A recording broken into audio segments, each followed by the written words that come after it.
Umar S tauraron waka ne ki ga tamburan aure na bikin sa Isa ƙarshe mai wakar nan. Aure nufi ne daga Allah, ba za ku jo zarta ba. Aure Isa ƙarshe ya zama naki, ba za ya cuce ki ba. Aure wane ne bai san ki ba, ku ce masa Hauwa uce amarya. Aure rana mai kora ƙarya, sannan ki zinariya amarya. Kin iske lokaci amarya, daure ki dai na kuka. Haƙƙinki na ga Isa ƙarshe zai damƙe duk amana. An ƙarƙare ba sauran sulhu dan ya biya sadaki. Kiwa Allah ki yi wa ma'aiki, ɗau shawarar mawaƙi. Ki kaka a sani sannan amar su zan doka tamburana. Isa ƙarshe ka zamo inuwa yayin lokaci na rana. Juya ka kalla Hauwa'u, kalle ta kasa ta kallo. Tafin hannu baya kare rana har dai idan ta bullo.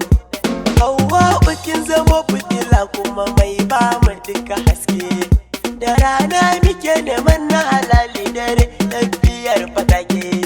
Amar su kin yi daban kyakkyawa, ga zuciyar ki wanke. Dukkan abin da ya yi farko wata ran za a cimma ƙarshe. Yau dai bikin ga nasa ake, sannan ka isa ƙarshe. An gona gimbiya Hauwa'u ta kera masu kushe.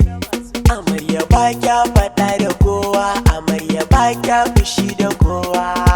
Hauwa'u gimbiya, sannan ki gimbiya amarya, daure ki dai na kuka.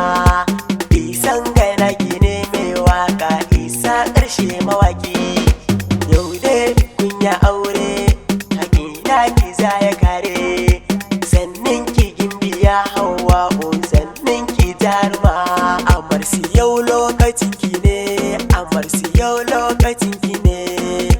Ga kainuwa da shan Allah, ku bar zantukan mutane. Daure ki baiwa shedan kunya, ki bar zantukan kawaye. Tafiya sannu sannu sai an kai gaba, kya sami ɗan tagwaye. Ki ɗau zantukan iyaye, ki bar shawarar kawaye. Isa ƙarshe ya zamto ango, zai share duk hawaye. Ke ɗai ake ta zance zinariya, kin fi ƴar saraki. Kin gaja arziki Hauwa'u, na doka tamburanki. Sha zamanki da ke da Isa ƙarshe, shi ne farin cikinki. Isa ƙarshe mai waƙa namu, ka zam abin kwatance. Ko ban faɗi ba aikun dace, ku ɗai ake ta zance.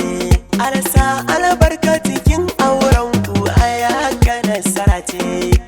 Matan cikin gida ku fito domin kare martabarku.